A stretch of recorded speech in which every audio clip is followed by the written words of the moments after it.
The text came on a Tuesday morning while I was reviewing quarterly reports for my real estate investment company, Sunset Properties LLC. Elena, we've made our decision. Moving to Florida next month. Found the perfect condo in Miami Beach. Finally away from your drama. Don't try to contact us. Dad. Attached were photos of a stunning oceanfront condo with floor-to-ceiling windows, marble countertops, and a wraparound balcony overlooking Biscayne Bay. I recognized it immediately. Unit 2847 at Azure Bay Towers. 3 bedrooms, 3 baths, 2,400 square feet of luxury living space. I should know, I'd purchased the entire building 6 months ago. My parents, Miguel and Carmen Garcia, had been threatening to move away for 2 years. Every family gathering ended with the same refrain: "We're tired of Elena's attitude. She thinks she's too good for the family. Maybe we should just start fresh somewhere else." The drama they referred to was my refusal to enable my brother Carlos's gambling addiction and my insistence on setting boundaries with family members who treated me like a personal ATM. Apparently, saying no to constant requests for money made me the problem child. I scrolled through the photos they'd sent. The condo was beautiful, worth about $850,000, with HOA fees of $1,200 monthly. They were renting it for $4,500 a month. A premium price for a premium location. What they didn't know was that their landlord, listed in all documents as Sunset Properties LLC, was actually me. I'd been building my real estate portfolio for 8 years, starting with small residential properties and gradually expanding into luxury developments. Sunset Properties now owned over $40 million in assets across Florida, Georgia, and the Carolinas. But to my family, I was just Elena who worked in real estate and was always too busy for family. My phone buzzed with more texts from Mom. "The condo is perfect, Elena. 3 bedrooms, ocean views, resort-style amenities. We're finally going to be happy. The neighborhood is so elegant. Not like here where we have to deal with certain people's negativity." I smiled and opened my laptop. Time to check on my tenants. I pulled up the lease agreement for Unit 2847.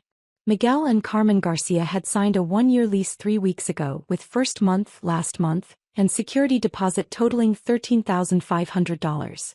The lease included a clause allowing for termination with 30 days notice for any violation of building policies or at the owner's discretion. I called my property management company, Coastal Management Group. "Good morning, this is Elena Rodriguez calling about Azure Bay Towers." "Ms. Rodriguez. Good to hear from you. How can I help?" "I need to discuss Unit 2847. The Garcia lease." "Of course. They just moved in last week. Lovely couple, very excited about the ocean views." "I'm sure they are. Unfortunately, I need to terminate their lease." "Terminate it? May I ask why?" "Personal reasons. Please provide them with 30 days notice as outlined in Section 12 of the lease agreement." "Ms. Rodriguez, they just paid their deposit and first month's rent. Are you sure about this?" "I'm very sure. Please handle this professionally, but I want them out within 30 days. "Of course, ma'am. I'll prepare the notice and deliver it today." "Thank you. And please have them contact me directly if they have questions." I hung up and waited. My parents thought they were escaping to Florida to get away from their problematic daughter. They had no idea their problematic daughter was their landlord. 37 minutes later, my phone rang. Dad's number. "Elena? Elena, we need to talk." "Hello, Dad. How's the move going?" "Elena, something's wrong. Our landlord is trying to evict us." "Evict you? That seems extreme. You just moved in." "That's what I said. We paid everything up front, we haven't broken any rules, and now they're saying we have to leave in 30 days. "Did they give you a reason?" "They said it's at the owner's discretion." "What does that even mean?"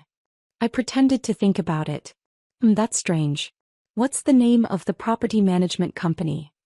"Coastal Management Group." "Elena, we spent our savings on this move. The deposit, the moving truck, new furniture. If we get kicked out, we're ruined." "That does sound stressful, Dad." "Elena, I know we've had our differences, but you work in real estate. Do you know anyone who might be able to help us?" This was Rich. The man who just texted me about getting away from my drama was now asking for my help. "I might know some people in the Miami market. What's the address of your condo?" "Azure Bay Towers, Unit 2847. It's this beautiful building right on the water. Azure Bay Towers. That name sounds familiar. Elena, please. We need help. Can you make some calls? Dad, let me look into this and get back to you. Thank you, Elena. I know we haven't always seen eye to eye, but family is family. Family is family. Interesting how that philosophy only emerged when they needed something from me. I called Mom next. Elena. Thank God you called. Did your father tell you about our situation? He mentioned something about a lease issue. It's a nightmare, Elena. They're throwing us out for no reason. Mom, that doesn't sound legal. Have you tried talking to the property manager? Yes. Some woman named Jennifer. She was polite but firm. Said the decision came from the owner and it's final. The owner must have their reasons. But we don't know what they are. Elena, we moved here to start fresh and now we might lose everything. Start fresh from what, Mom? There was a pause. You know what I mean. No, I don't. Please explain what you needed to start fresh from. Elena, don't make this about our family issues. We need help right now. Our family issues. Is that what you call your decision to move to Florida to get away from my drama? Elena.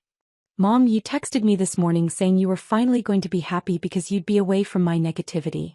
Now you're calling asking for help with the same real estate expertise you were so eager to escape from. Elena, we were upset.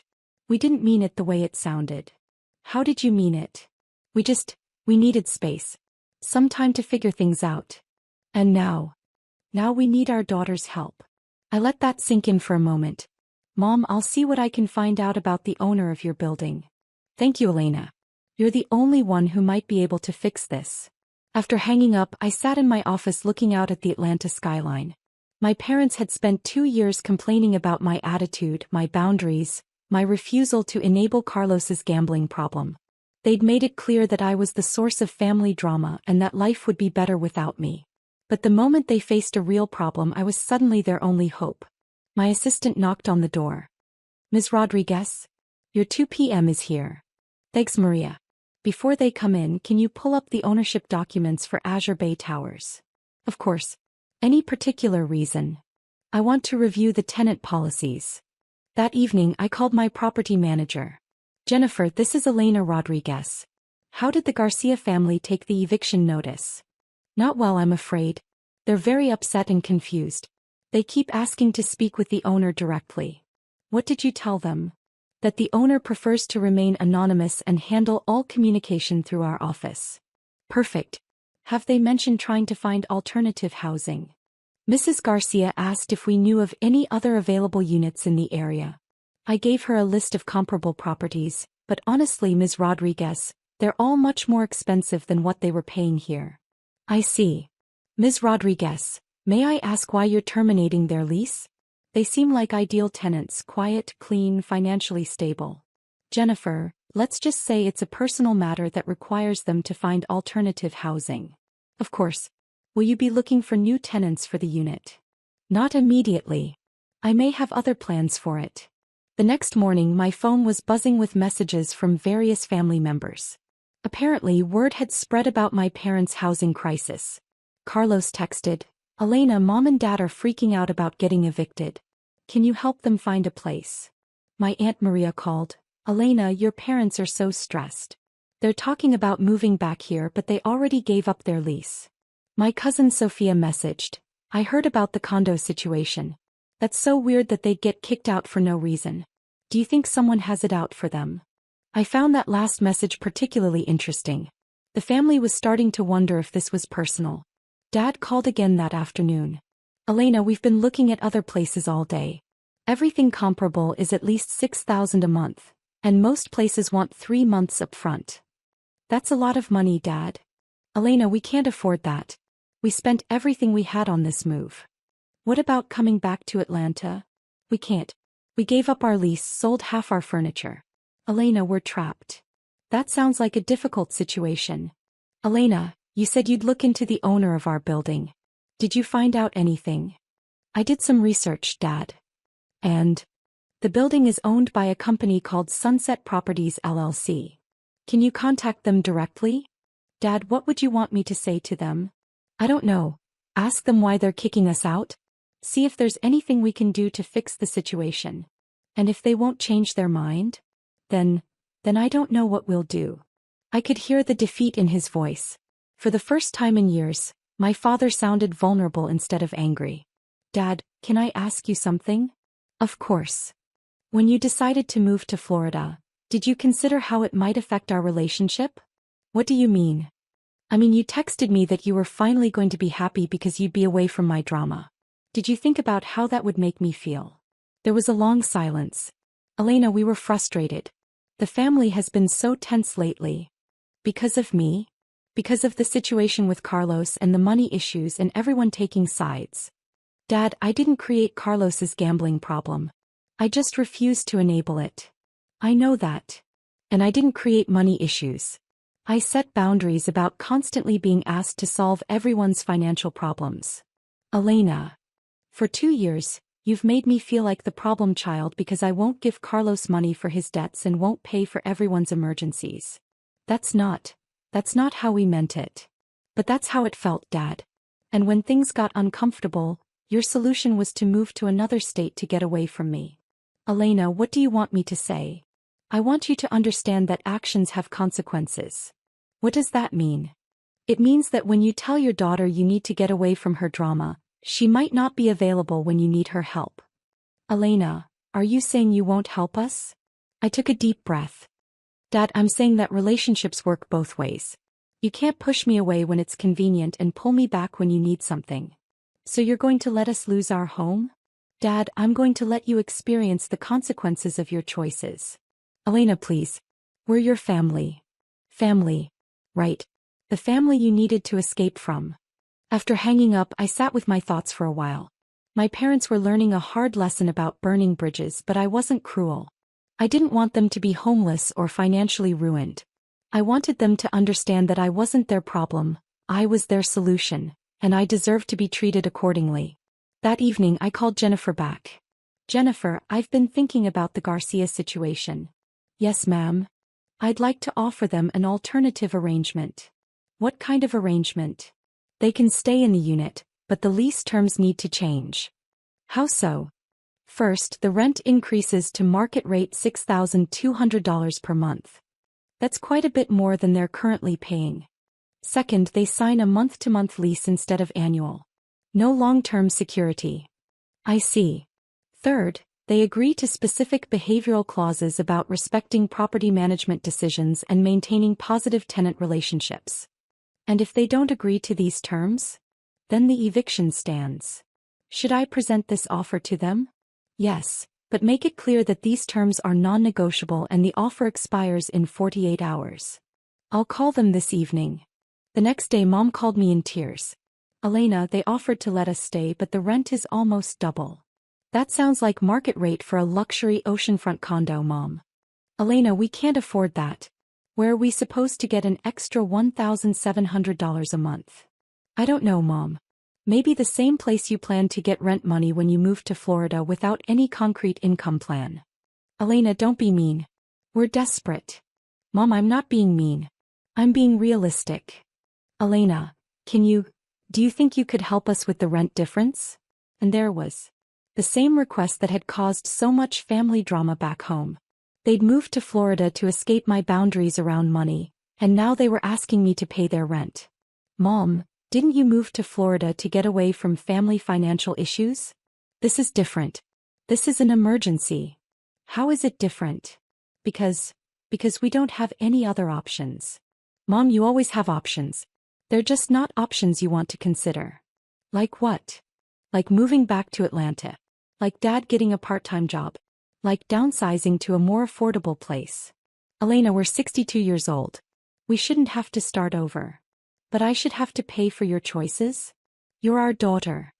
I'm your daughter when you need money. When you wanted to escape drama, I was the problem child you needed to get away from. Elena, we made a mistake. Is that what you want to hear? What I want to hear is that you understand why your actions hurt me. Mom was quiet for a moment. Elena, we didn't think about how our words would affect you. You didn't think at all, Mom. You just decided that your problems were my fault and that life would be better without me. We were wrong. Were you? Yes. Elena, we were wrong. We need you. We've always needed you. But you don't want to need me. No, that's not. Elena, it's complicated. It's not complicated, Mom. You want the benefits of having a successful daughter who can solve problems, but you don't want to treat me with the respect that comes with being a successful adult. That's not true. Isn't it? For years I've been the family member everyone turns to when there's a financial crisis. But I'm also the one who gets blamed when I set boundaries or refuse to enable bad behavior. Elena. Mom, Carlos has a gambling addiction. Enabling him isn't helping him. Setting boundaries with family members who only contact me when they need money isn't being dramatic. It's being healthy. I know you're trying to help. But you moved to Florida to get away from my help. We moved to Florida because we thought maybe if we weren't constantly dealing with Carlos's problems and everyone asking for money, maybe things would be easier. And how's that working out for you? She started crying. It's not. Elena, we made a huge mistake. What mistake was that? We blamed you for problems you didn't create. We pushed away the one person who's been trying to hold this family together. And now we're in Florida, about to be homeless, with no one to turn to except the daughter we just told we needed to get away from. I let her cry for a moment. Mom, do you know who owns Azure Bay Towers? Some company called Sunset Properties. Why? Because, Mom, I am Sunset Properties. The silence that followed was profound. What? Sunset Properties LLC is my company. I own Azure Bay Towers. I own the condo you're living in. Elena, what are you saying? I'm saying that when you moved to Florida to escape your dramatic daughter, you unknowingly became my tenant. Oh my God. The eviction notice came from me, Mom. Elena. You wanted to get away from me, so I gave you the opportunity to experience what life is like without me. Elena, you can't throw your own parents out on the street. I'm not throwing you out on the street. I'm giving you the same choice I've been giving Carlos. Take responsibility for your actions or face the consequences. What does that mean? It means you can stay in the condo if you agree to the new lease terms. Elena, we can't afford the higher rent. Then you'll need to make some adjustments. What kind of adjustments? Dad can get a part-time job. You can budget more carefully. You can ask Carlos to contribute to household expenses instead of asking him to contribute to his gambling debts. Elena. Or you can move somewhere more affordable. But all our stuff is here, we just moved. Mom, these are the consequences of making major life decisions based on emotion instead of planning. Elena, we get it. We made mistakes. Can't you just forgive us and let us stay at the original rent? Mom, forgiveness and consequences are two different things. What do you mean? I can forgive you for hurting my feelings and treating me like the family problem, but I can't pretend that your actions don't have real-world results. Elena, please. We're your parents. You're my parents who told me you needed to get away from my drama. Now you're experiencing what getting away from me actually costs. We didn't know. You didn't ask. For 8 years I've been building a real estate business. For 8 years, you've introduced me to people as Elena who works in real estate, like I'm showing houses on weekends. We didn't know how successful you were. Because you never asked. You never showed interest in my work, my goals, my achievements. You only paid attention when you needed something from me. Elena, what do you want from us? I want respect. I want acknowledgement that I'm not the family problem, I'm the family solution. I want appreciation instead of resentment. You have that. Do I? Because 3 days ago, you texted me that you were finally going to be happy because you'd be away from me. Elena, we were wrong. Completely wrong. Mom, here's what's going to happen. You're going to talk to Dad. You're going to figure out how to afford the market rent for your luxury condo, or you're going to find somewhere more affordable to live. Elena. And if you decide to stay, you're going to treat me like a landlord as well as a daughter. That means respecting my business decisions and understanding that I'm not your personal ATM. And if we can't make it work, then you'll move back to Atlanta and we'll rebuild our relationship based on mutual respect instead of financial dependency. Elena, I don't know what to say.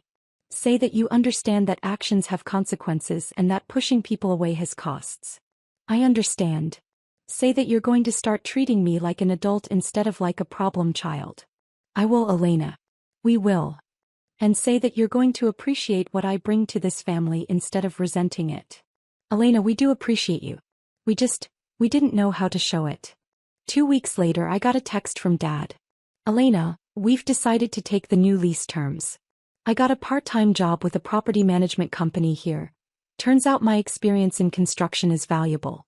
We're making it work. That's good to hear, Dad. Elena, I need to tell you something. What's that? I'm proud of you. I'm proud that you built a business I didn't even know about. I'm proud that you set boundaries even when it was hard. And I'm proud that you taught us a lesson we needed to learn. What lesson was that? That you're not our problem child. You're our most successful child. And we were idiots not to see that. Thanks, Dad. Elena, can I ask you something? Sure. How long have you owned our building? 6 months. So when we told you we were moving to Florida, you were moving into property I already owned. Jesus, Elena. We really are idiots. You're learning, Dad. That's what matters. 6 months later, my parents were thriving in Miami. Dad's part-time job had turned into a full-time position as a project manager. Mom had started a small catering business. They were paying market rent, respecting lease terms, and treating me like both their daughter and their landlord. But most importantly, they were treating me like an adult who deserved respect instead of like a problem child who caused drama. Carlos eventually got help for his gambling addiction, and the family dynamics improved dramatically once everyone understood that I wasn't going to enable destructive behavior or be blamed for setting healthy boundaries. My parents learned that running away from problems doesn't solve them. It just creates new problems in new places. They learned that their daughter's success was something to be proud of, not something to resent.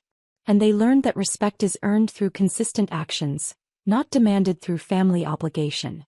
As for me, I learned that sometimes the best way to teach people your value is to let them experience life without it.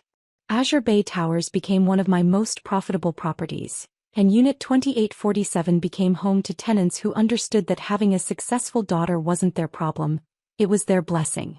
The night was bitter cold as I stood on our front porch, my thin jacket doing little to shield me from the harsh December wind. My father's words still rang in my ears, each syllable sharp as ice. "Get out," he had said, his voice trembling with rage. "You're no daughter of mine." My name is Amanda Chen, and at 17, I became everything my traditional Chinese-American parents feared: pregnant, unmarried, and according to them, a disgrace to the family name. I watched through blurry eyes as my mother lingered by the window, her face a mask of disappointment before she turned away, letting the curtain fall. The message was clear. I was alone now. The few possessions I'd managed to grab were stuffed into my school backpack. Some clothes, my phone charger, and the positive pregnancy test that had shattered my family just hours ago. My hand instinctively went to my still flat stomach, protecting the life growing inside even as my own world crumbled around me. Jason, my boyfriend and the baby's father, had disappeared the moment I told him. No calls, no texts, nothing. Just radio silence and blocked social media accounts. The coward's way out. I made my way down the familiar street where I'd grown up, past the maple tree I used to climb and the garden my mother tended so carefully. Each step felt like leaving another piece of myself behind. The streetlights cast long shadows as tears froze on my cheeks. Mrs. Rodriguez, our elderly neighbor, was the one who found me hours later, huddled on a park bench trying to stay warm. She had always been kind to me, sneaking me extra cookies when I was younger and teaching me Spanish phrases while she gardened. "Oh, mi niña," she whispered when I told her everything through chattering teeth. "Come inside before you freeze." Her small apartment was warm and smelled like cinnamon tea. She didn't judge or lecture, just listened as I poured out my fears between sobs. How could I raise a baby? Where would I live? What about school? The questions seemed endless. "One day at a time," she said firmly, wrapping a blanket around my shoulders. "First, you need a safe place to sleep. You'll stay here tonight, and tomorrow we'll figure out the next step." That night, curled up on Mrs. Rodriguez's lumpy couch, I dreamed of my mother. In the dream, she was in her garden, carefully pruning her beloved roses. But as I watched, the flowers withered and died under her touch, crumbling to dust. I woke up crying. The next few weeks passed in a blur. Mrs. Rodriguez helped me enroll in a program for pregnant teens, where I could continue my education while getting support and prenatal care. I found a job at a local diner, working the morning shift before classes. The hours were long and my feet ached constantly, but every dollar I earned went into a savings account for my baby. My parents never called. I would see my mother sometimes at the grocery store, but she would turn down another aisle, pretending not to notice me. My father's car would speed up if he passed me walking to work. It was like I had become a ghost in my own hometown, invisible to the people who had raised me. The other girls in my program became my lifeline. We shared our stories, our fears, and our dreams over lukewarm cafeteria food.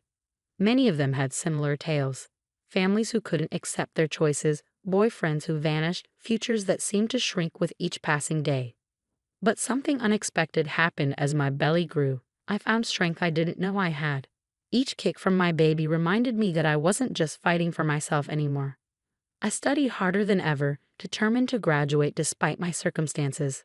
The diner manager noticed my work ethic and gave me more responsibilities, along with a small raise. When I felt my baby move for the first time, I was alone in my tiny rented room, studying for a chemistry test. The flutter was so faint I almost missed it, like butterfly wings against my skin. I pressed my hand to the spot, tears flowing freely as I whispered, "Hello, little one. I'm your mom." It was a girl. The ultrasound technician pointed out her tiny features on the grainy screen, her spine, her heart, her perfect little profile. I asked for extra printouts, secretly hoping to share them with my parents. They sat in my bag for weeks before I finally threw them away, accepting that some bridges couldn't be rebuilt. Mrs. Rodriguez helped me prepare for the baby's arrival, teaching me to knit tiny hats and booties. Her arthritis made her movements slow, but her stories kept me company as we worked. She told me about raising her own children as an immigrant, about the challenges she faced and overcame. "Life never gives you more than you can handle," she would say, her needles clicking steadily, "even when it feels impossible." The contractions started during my final exam of senior year. I gritted my teeth through the pain, determined to finish the test before heading to the hospital. My water broke in the taxi, and 12 hours later, I held my daughter for the first time. Lely Marie Chen came into the world at 6:43 am on a Tuesday, weighing 7 pounds 2 ounces. She had a full head of dark hair and my mother's eyes. As I counted her tiny fingers and toes, memorizing every detail of her perfect face, I made her a promise. "You will never doubt that you're loved," I whispered. Never. Mrs. Rodriguez was my only visitor in the hospital. She brought homemade tamales and cooed over Lily in rapid Spanish. The nurses gave me sympathetic looks when no other family showed up, but I barely noticed. My whole world had narrowed to this small bundle in my arms.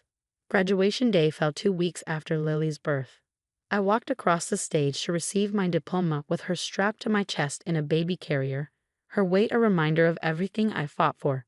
There was no one in the audience cheering for me, but the other girls from my program whooped and hollered enough to make up for it. That summer passed in a haze of sleepless nights and endless diaper changes. I moved into a tiny studio apartment barely big enough for a bed and Lily's crib. But it was ours, paid for with my own money. The walls were thin and the neighborhood wasn't great, but it was home. Every morning, I would wake before dawn to feed Lily before dropping her at the daycare center next to the diner. The owner, Maria, had a soft spot for young mothers and gave me a discount on childcare. I worked double shifts whenever I could, saving every extra penny for our future. Sometimes, on my walks home, I would pass my parents' house. The lights would be on, shadows moving behind the curtains, life continuing as if I had never existed. Once, I saw my mother in the garden, and for a moment our eyes met. She looked older, tired. But before I could raise my hand to wave, she turned away, just like that night on the porch. I cried myself to sleep that night, Lily's soft breathing the only sound in our tiny apartment. But in the morning, I got up, put on my uniform, and kept going, because that's what mothers do. The years would pass, each one bringing new challenges and triumphs. But that first year, the year I lost my family but found myself, that was the hardest. And as I rocked my daughter to sleep each night, I wondered if my mother ever thought of us, if she missed the granddaughter she'd never met. I had no way of knowing then that 15 years would pass before I heard my mother's voice again, that when the phone finally rang, everything would change. 15 years can change a lot. I had worked my way up from waitress to restaurant manager, eventually saving enough to open my own small cafe. Lily had grown from that tiny baby into a bright, confident teenager who filled our home with laughter and music. The night the call came, I was going over the cafe's monthly expenses while Lily practiced violin in her room. The unknown number flashing on my phone made me hesitate before answering. Amanda. The voice was older, more fragile than I remembered, but unmistakably my mother's.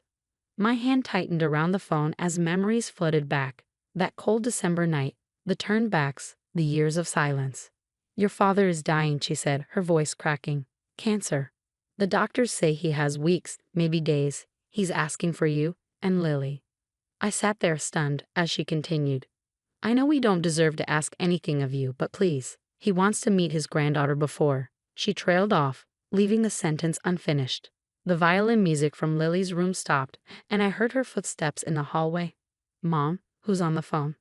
I covered the receiver with my hand. Just a work call, sweetie. Keep practicing.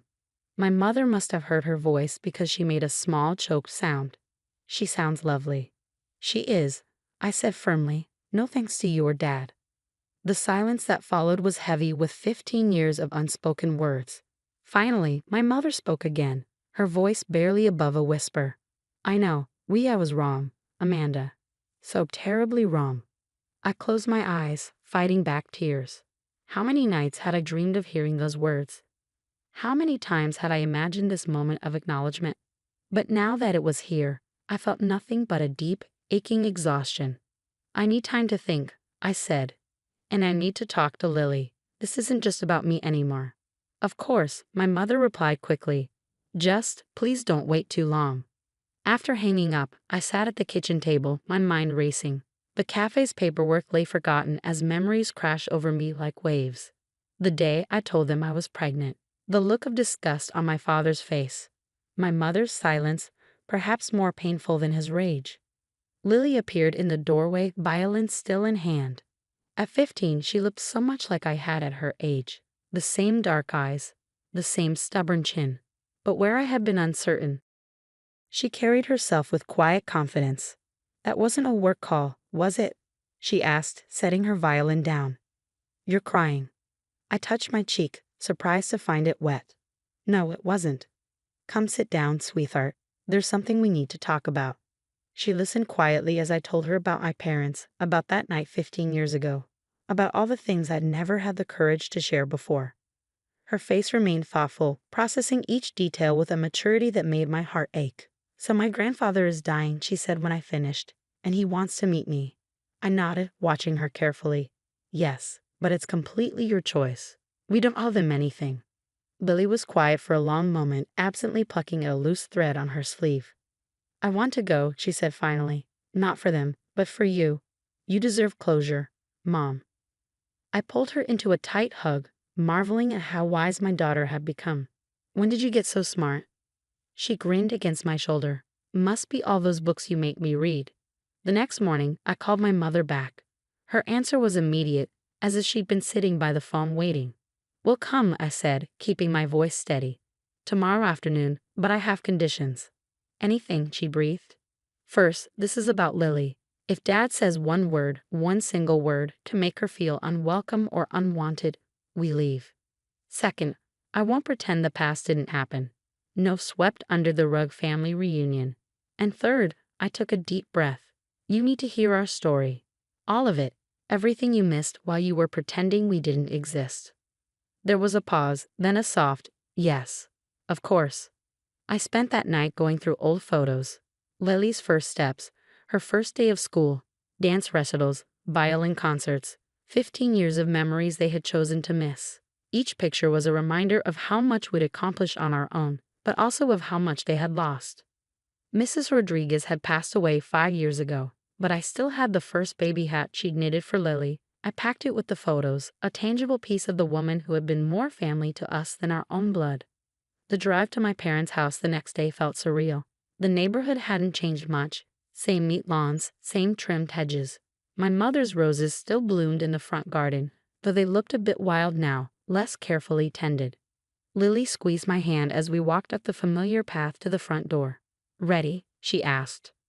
I looked at my beautiful, strong daughter and felt a surge of pride. Ready. The door opened before we could knock. My mother stood there, smaller than I remembered, her hair now more gray than black. Her hands trembled as she reached toward me, then dropped to her sides. "Amanda," she whispered. "You came." Her eyes moved to Lily, widening slightly. I saw the recognition there, the sharp intake of breath as she noticed all the ways my daughter resembled her younger self. "Would you like to come in?" she asked, stepping aside. I nodded, guiding Lily forward with a hand on her back. As we crossed the threshold, I couldn't help but remember the last time I'd walked through this door, young, scared, and alone. But this time was different. This time, I wasn't that helpless teenager anymore. And this time, I wasn't alone.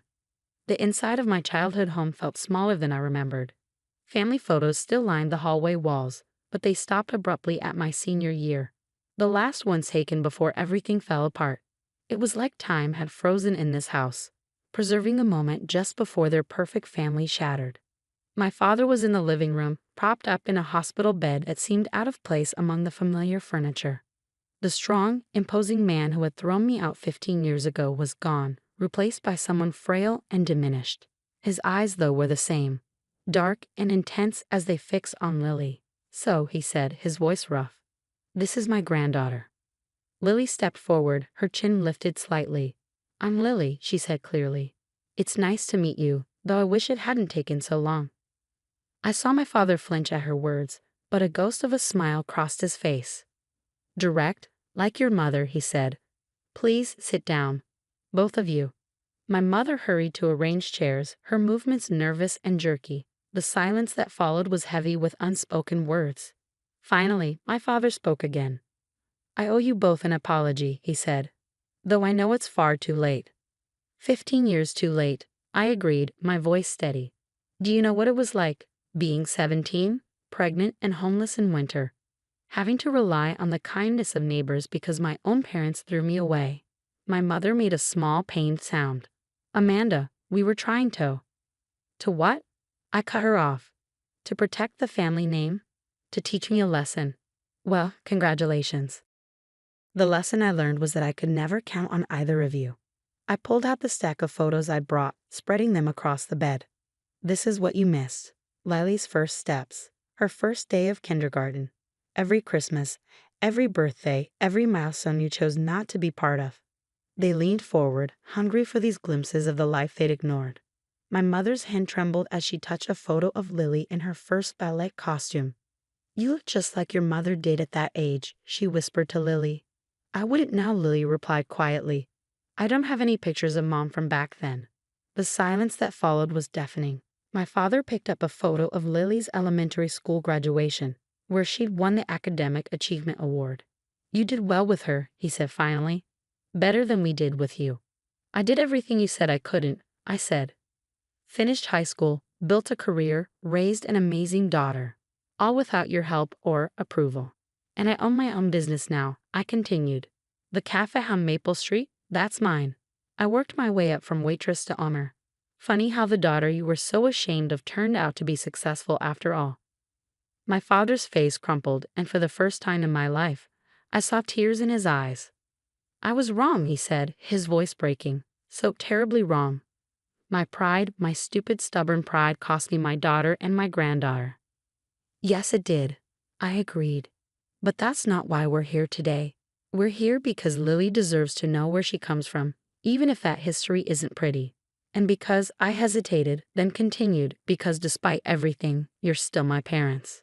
My mother reached for my hand, and this time, I let her take it. Her fingers were cold and shaking. "Can you ever forgive us?" she asked. I looked at Lily, who had been watching this exchange with quiet intensity. "That depends," I said. "Are you ready to be real grandparents? To show up for recitals, to remember birthdays, to be there when we need you? Because if this is just about easing your conscience before Dad dies, then no, I won't put Lily through that." "I don't have much time left," my father said softly, "but your mother does. And I've made her promise to do better, to be there in all the ways we should have been before." Lily stood up suddenly. "I have a violin competition next week," she announced. "First chair in the youth symphony. Will you come, grandmother?" My mother's face lit up even as fresh tears spilled down her cheeks. "Yes," she whispered. "Yes, of course." Over the next few weeks, as my father's condition deteriorated, we began the slow, careful work of rebuilding bridges. It wasn't easy. There were moments of tension, of old hurts resurfaces, of harsh words that needed to be said. But there were also moments of healing. My mother came to the cafe, proudly telling customers that her daughter was the owner. She attended Lily's violin competition, beaming from the audience. She even helped us plant a small herb garden behind the cafe, teaching Lily the gardening skills I'd never let her teach me. My father held on long enough to see Lily perform a private violin concert in his room, her music filling the house with something that felt like forgiveness. He died peacefully the next day, holding both our hands. At the funeral, I stood between my mother and daughter, thinking about the long, twisted path that had led us here. The years of pain and silence, the strength I'd found in solitude, the daughter who had taught me more about love and resilience than my parents ever had. "What happens now?" Lily asked later as we sat in her apartment above the cafe. I looked at my mother, who had come home with us, who was learning to be the grandmother she should have been all along.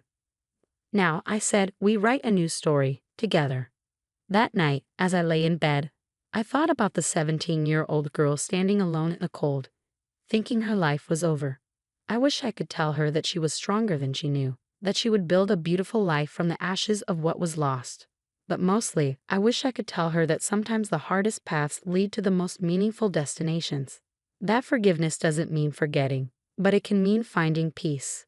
And that love, even when it seems completely broken, has a way of coming full circle. My phone buzzed with a text from my mother. "Lunch tomorrow? I'd love to hear more about your high school years with Lily." I smiled as I typed back, "Yes, there's so much to tell." Because that's the thing about family. Sometimes you have to lose it to find it again. Sometimes you have to break apart completely before you can rebuild something stronger.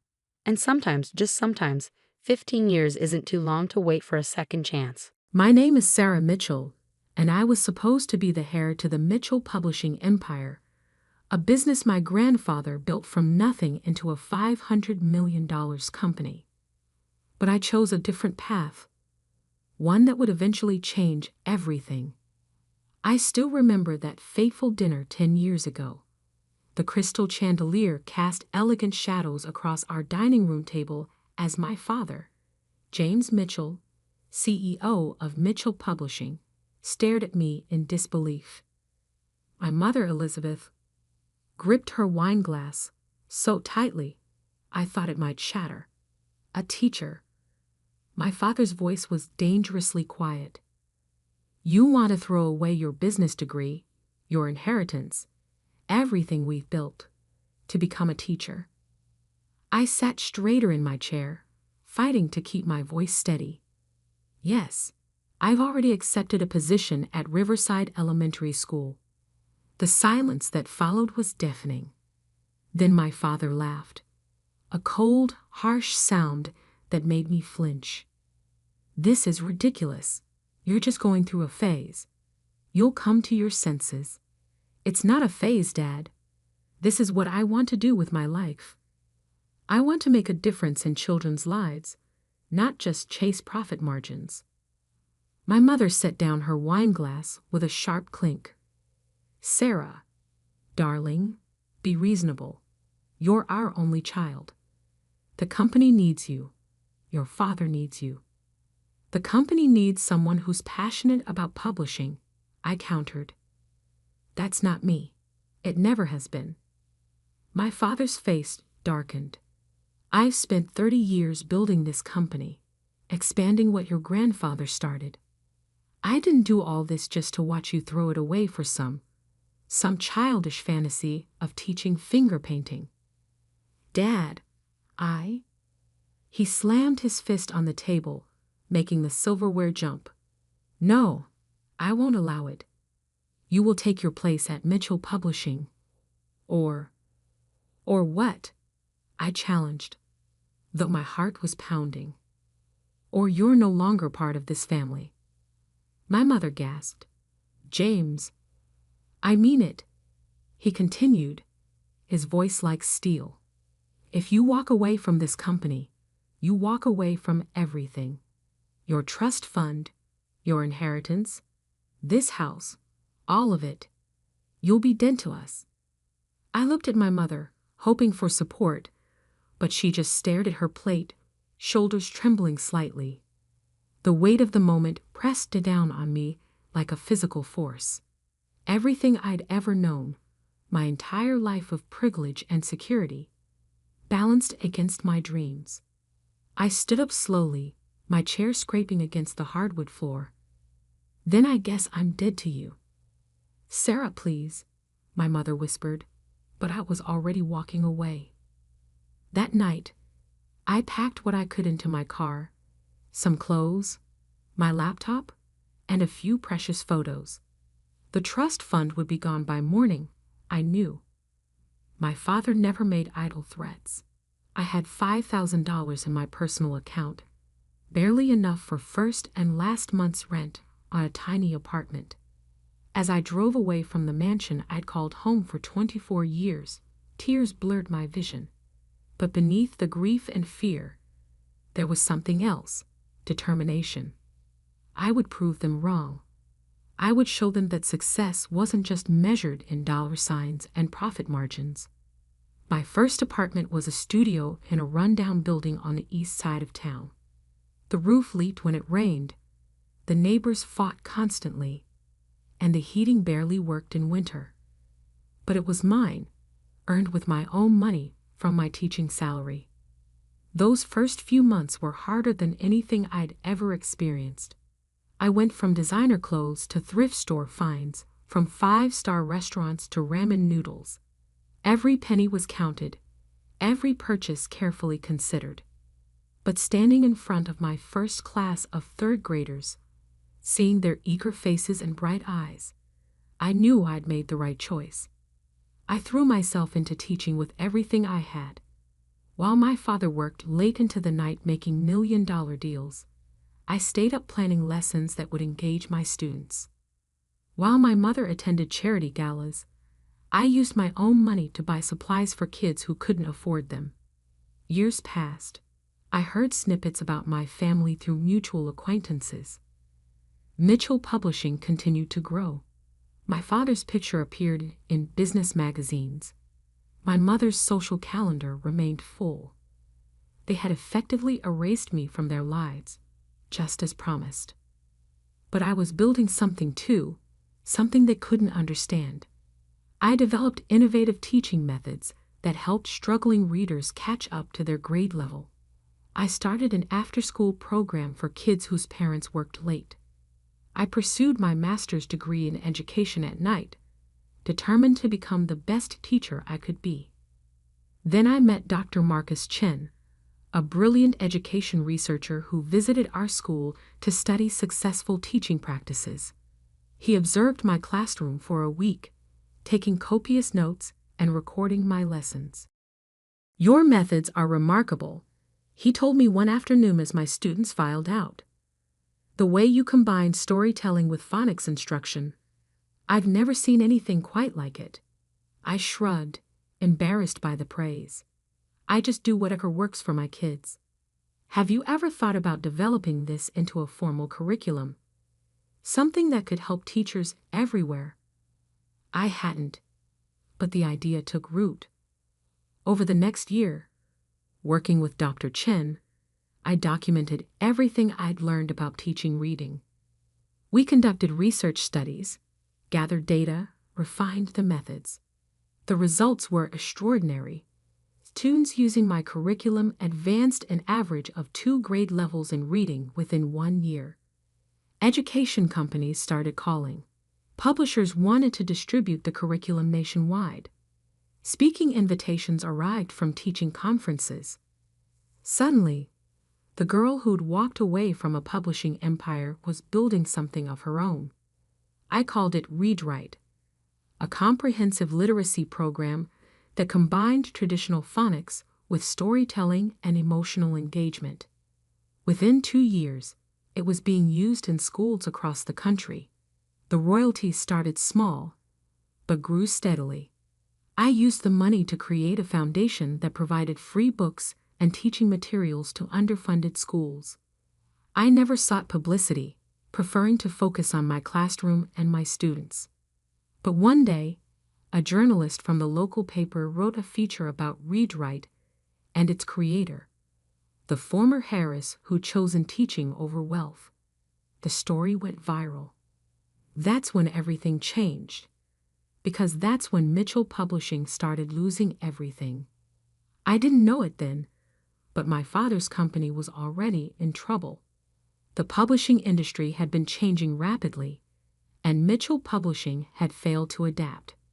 E-books, digital platforms, and new media were reshaping the landscape, but my father stubbornly clung to traditional methods. The first signs were small: budget cuts, layoffs, canceled contracts. Then bigger problems emerged: failed investments, mounting debt, plummeting stock prices. The empire my grandfather had built and my father had expanded was crumbling. One rainy Tuesday afternoon, as I was packing up my classroom for the day, my phone buzzed with a text from an unknown number. It was my mother. "Sarah, please. We need to talk. Your father? The company. Everything's falling apart. Please call me." I stared at the message for a long time, my hands shaking slightly. 10 years of silence. And now this. Part of me wanted to delete the message, to maintain the wall they built. But another part remembered the little girl who'd once adored her father, who'd sat on his lap in his big office and played with his fancy fountain pens. Before I could decide what to do, another text arrived. This one made my blood run cold. "The bank is foreclosing on the house. We have nowhere to go." I sat in my classroom long after the last student had left, staring at those 2 text messages from my mother. The silence felt heavy, broken only by the soft patter of rain against the windows. 10 years of complete silence, and now this. My hands trembled slightly as I pulled up a news article on my phone. The headline made my stomach clench. "Mitchell Publishing faces bankruptcy. Industry giant falls." The article detailed everything: failed investments, massive layoffs, plummeting stock prices, and mounting debt. The company my grandfather had built from nothing was now worth almost nothing. Another text from my mother. "Please, Sarah. We need you." Need. The word felt bitter in my mind. They needed me now. But where were they when I needed them? When I was eating ramen noodles for dinner in my leaky apartment. When I cried myself to sleep those first few months, missing my family so much it physically hurt. I gathered my things and headed home to my modest but comfortable house, bought with my read-write royalties, not family money. As I made dinner, my phone kept buzzing with more messages from my mother. "The bank is taking everything. Your father isn't well. Please just talk to us." Finally, I couldn't take it anymore. I picked up the phone and dialed the number. My mother answered on the first ring. "Sarah?" Her voice cracked. "Oh, thank God." "What do you want, Mom?" We need help. The company, the house, everything. It's all gone. The banks are taking everything. Your father, he's not handling it well. We don't have anywhere to go." I closed my eyes, fighting back the surge of emotions. "And now you want my help? After 10 years of pretending I don't exist?" "I know we hurt you," she whispered. "We were wrong. So wrong. But please, Sarah, we're your parents. Are we done?" My father's voice suddenly came through, gruff and distant. He must have been listening on speakerphone. "James," my mother hissed, "don't." "No, Elizabeth. If she's going to gloat, let her gloat. Go ahead, Sarah. Tell us how we deserve this. Tell us how karma finally caught up with us." His words sparked something in me. Not anger, exactly, but a deep, aching sadness. "Is that what you think of me, Dad? That I'd enjoy seeing you suffer?" Silence. "I never wanted this," I continued. I just wanted to teach, to make a difference in children's lives. Why wasn't that enough for you? Because it was beneath you, he exploded. Mitchell, teaching elementary school, we had bigger plans for you. Your plans? I corrected him. Not mine. Never mine. More silence. Then my mother's voice again, small and desperate. Sarah, please. We have nowhere else to turn. I took a deep breath. Come to my house tomorrow at noon. We'll talk. After I hung up, I sat in my kitchen for a long time, thinking about everything that had led to this moment. I thought about my grandfather, who started Mitchell Publishing with nothing but a used printing press and a dream. I thought about my father, who expanded that dream into an empire. And I thought about myself, the hare who chose a different path entirely. The next day, exactly at noon, the doorbell rang. I opened it to find my parents standing there, and the sight of them shocked me. My father, once the picture of corporate success in his expensive suits, wore wrinkled chackies and an old polo shirt. My mother's designer clothes had been replaced by simple jeans and a sweater. They looked older, smaller somehow.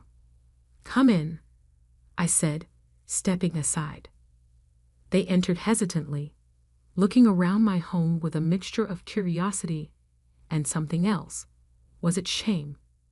The house wasn't fancy by their standards, but it was warm and welcoming, filled with books and student artwork and comfortable furniture.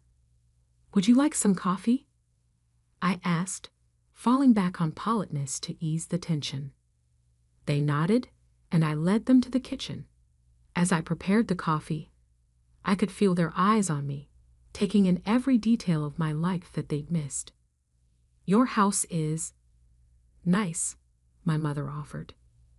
It's mine, I replied simply, paid for with my own money. My father shifted uncomfortably. Sarah, about the company. I know. I cut him off. I've read the news. The digital revolution caught up with you, didn't it? He flinched. We thought print would always have its place. We didn't see the changes coming fast enough. And when we finally tried to adapt, he spread his hands helplessly. What exactly do you want from me? I asked, placing their coffee cups on the table. My mother reached for her purse and pulled out a thick folder. We've been following your success with Read Write. It's extraordinary what you've built. I almost laughed at the irony. Now you think it's extraordinary. 10 years ago, you thought teaching was beneath me. We were wrong, my father said, the words seeming to cost him physically. About everything. About you. My mother opened the folder, revealing financial documents and contracts. Mitchell Publishing still has some valuable assets. The infrastructure, the distribution networks, the relationships with authors and retailers. With the right digital strategy. I held up my hand. Stop. Just stop. Are you actually here to ask me to save the company? They exchanged glances. We thought, my father said carefully, given your success with educational publishing, maybe I'd want to swoop in and rescue the family business. The same business you threw me out of. Sarah, my mother pleaded, we know we don't deserve your help, but this isn't just about us. There are hundreds of employees who will lose their jobs, authors who depend on us, your grandfather's legacy. Don't, I snapped. Don't you dare use Grandpa against me. He built that company from nothing. He understood the value of hard work, of following your passion. He would have supported my choice to teach. My father's face darkened. You don't know that. Actually, I do. I stood and walked to my home office, returning with a framed letter. He wrote this to me just before he died, when I was still in college. I never showed it to you. I handed the letter to my father, watching as he read it, my mother peering over his shoulder. I knew the words by heart. My dearest Sarah, your father tells me you're struggling with your future, torn between the company and your dream of teaching. Let me tell you something. I didn't build Mitchell Publishing because I wanted to be rich. I built it because I loved books, loved the way they could change lives and open minds. If teaching is your passion, if that's how you want to change lives, then follow that path with all your heart. Success isn't measured by the size of your bank account, but by the lives you touch. All my love, Grandpa. My father's hands trembled as he lowered the letter. He never said, "You never asked," I replied quietly. "You were too busy building your empire to notice it was crushing me." My mother wiped tears from her eyes. We've made so many mistakes, Sarah. With the company, with you, everything. I took the letter back, carefully returning it to its frame. Yes, you did. And now you want me to fix them. We don't deserve your help, my father admitted. But those employees, their families. I looked at my parents. Really looked at them. The arrogance was gone, replaced by genuine desperation and perhaps a glimmer of understanding. They had lost everything that they thought mattered, only to realize too late what really did matter. "I'll think about it," I said finally. "Not for you, but for Grandpa's legacy and for those employees. Send me the complete financial records and current contracts. I'll have my team look them over." My father's head snapped up. "Your team?" I allowed myself a small smile. "Did you think Read Write runs itself? I have a full staff of educational publishers, curriculum developers, and digital content specialists. We're not just selling books, Dad. We're changing how children learn to read." For the first time, I saw something new in my father's eyes as he looked at me. Respect.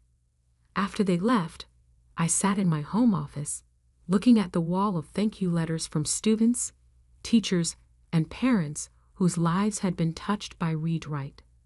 Next to them hung my first paycheck as a teacher, framed as a reminder of where I started. I picked up my phone and called Marcus Chin, my business partner and the brilliant researcher who had helped me develop Read Write. "Marcus, remember how we talked about expanding into traditional publishing? I think I have an opportunity for us. How do you feel about saving a century-old publishing house?" "Mitchell Publishing?" he asked. "Are you sure about this, Sarah?" I looked at my grandfather's letter, then at a recent photo of my third-grade class. "Yes," I said firmly, "but we're going to do it my way." The Mitchell Publishing headquarters looked exactly as I remembered it, a towering glass and steel monument to my family's legacy. But now, walking through the revolving doors as CEO of Read Write Educational Publishing, it felt different. I wasn't here as the prodigal daughter returning to take her predetermined place. I was here as a successful businesswoman, ready to negotiate on my own terms. The boardroom fell silent as I entered, followed by my team from Read Write. My father sat at the far end of the table, looking small in his once powerful chair. The board members, mostly old friends of his who'd watched me grow up, shifted uncomfortably. "Good morning," I said, taking my seat. "Let's begin." For the next 2 hours, we went through the details of Mitchell Publishing's situation. The numbers were worse than I'd imagined. The company wasn't just failing, it was hemorrhaging money. Traditional print sales had plummeted, digital initiatives had faltered, and attempts to enter the e-book market had come too late. "As you can see," my father concluded, his voice heavy, "we need immediate intervention to save the company." I opened my laptop and pulled up a presentation. I've reviewed everything, and I have a proposal. Read Wright is prepared to acquire Mitchell Publishing. Murmurs rippled through the room. My father's face paled. However, I continued, this won't be a simple bailout. We're going to completely restructure the company. I laid out my vision. Mitchell Publishing would be divided into 2 divisions. The first would focus on educational publishing, merging with Read Wright's existing operations. The second would handle general publishing, but with a completely new digital-first approach. This means significant changes, I explained. We'll need to cut executive salaries, eliminate redundant positions, and invest heavily in technology. Some of you won't like these changes. Some of you won't survive them. You can't just come in here and... One board member began, but I cut him off. Actually, I can. You have 2 choices. Accept our offer or file for bankruptcy. Those are your only options. My father spoke up, his voice quiet. And what about current management? I met his eyes. All executive positions will be re-evaluated, including yours, Dad. The room erupted in protests, but I held up my hand. This isn't personal. This is business. Isn't that what you always taught me, Dad? He flinched at having his own words used against him, but said nothing. I'll give you 1 hour to discuss the proposal, I said, standing. But remember, the alternative is losing everything. In the hallway, Marcus squeezed my shoulder. You okay? I nodded. They'll take the deal. They have no choice. And they did. By the end of the day, the preliminary paperwork was signed. Read Wright would acquire Mitchell Publishing, saving the company but transforming it completely. As I packed up my things, my father appeared in the doorway. You've grown. Formidable, he said quietly. I learned from you, Dad, just not in the way you intended. He stepped into the office, looking around at the space that had once been his. I spent so many years in here, thinking I was building something great. I never realized I was destroying something even more important. Our relationship, I said. He nodded. I was so focused on the company, on maintaining the Mitchell legacy, that I couldn't see you were creating your own legacy, one that might be even more meaningful than mine. I thought about my students, about the millions of children learning to read through Read Wright's programs. Different? I corrected him. Not better or worse, just different. He moved to the window, staring out at the city skyline. Your grandfather would be proud of you, not because you're saving the company, but because you followed your heart. He'd be proud of you too, Dad. If you can learn from this, it's not too late. He turned to face me, and I saw tears in his eyes.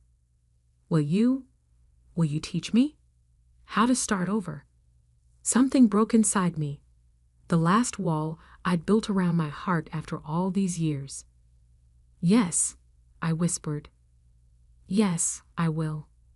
The transformation of Mitchell Publishing wasn't easy. Over the next year, we weathered protests from old guard executives, resistance to digital changes, and the pain of necessary layoffs. But we also hired young, innovative employees, launched successful digital platforms, and expanded our educational publishing reach globally. My father stepped down as CEO, but took on a new role, mentoring young authors and editors. He found, to his surprise, that he loved working directly with creative people instead of just managing spreadsheets. My mother, after some soul-searching, started a literacy program for adults, using Read Wright's methods to help parents learn alongside their children. 1 year after the acquisition, I stood in my 3rd grade classroom, teaching my regular morning lessons. I had refused to give up teaching completely, though I now only taught part-time. A knock at the door interrupted our reading circle. It was my father. "Sorry to interrupt," he said, smiling at my students. "I'm here for career day." The children looked up excitedly. We've been preparing for career day for weeks, with parents coming in to talk about their jobs. I hadn't expected my father to volunteer. "Class, this is my dad," I said. "He works in publishing, helping people tell their stories." My father sat down in our reading circle, looking somewhat out of place in his business casual clothes among the tiny chairs and colorful rugs. But as he began to talk about the magic of books, about how stories can change lives, I saw something wonderful happen. The corporate executive disappeared, replaced by a man who remembered why he'd fallen in love with publishing in the first place. "But you know what?" he said to my wide-eyed students. "The most important stories aren't always in books. Sometimes they're in here." He tapped his heart, like the story of a brave teacher who taught me that success isn't about how much money you make, but about how many lives you touch. He looked at me as he said this, and I felt tears welling up in my eyes. Later that day, as we had coffee in my classroom during break, he asked, "Do you ever regret walking away from the company all those years ago?" I looked around my classroom at the student artwork on the walls, the books in our reading corner, the small awards Read Right had won for educational innovation. "No," I said honestly. "I regret that it broke our family apart for so long, but I don't regret following my heart. Look what it led to. Not just success, but meaning, purpose." He nodded, understanding finally filling his eyes. "You know, when you first said you wanted to be a teacher, I thought you were choosing a smaller life. I was wrong. You chose a bigger one, big enough to include both teaching and business, both your dreams and your heritage. And big enough to include forgiveness," I added softly. That evening, I had dinner with my parents in their new home, a modest but comfortable house, bought with my father's salary from his new position. As we sat in their kitchen, sharing a simple meal and talking about both business and family, I realized something profound. 10 years ago, I thought I had to choose between my family's vision of success and my own. But life had taught me a different lesson. Sometimes the greatest success comes not from choosing one path over another, but from building bridges between different paths. My grandfather's letter hung framed in my office at both Read Right and Mitchell Publishing, a reminder of his wisdom. Success isn't measured by the size of your bank account, but by the lives you touch. By following that wisdom, I hadn't just saved my family's company, I had saved my family itself. The next morning, I stood before my class of third graders, teaching them about storytelling and grammar. On my desk sat acquisition reports and publishing contracts waiting for my review. And in my heart lived the certainty that I had finally found my own definition of success, one that encompassed both the teacher and the businesswoman, both the daughter and the leader, both the past and the future. Sometimes, being disowned by your family leads you to build something greater than they ever imagined. Not out of spite or revenge, but out of the pure, simple desire to follow your heart and make a difference in the world. And sometimes, if you're very lucky, it leads you right back to them, not as the person they wanted you to be, but as the person you were always meant to become.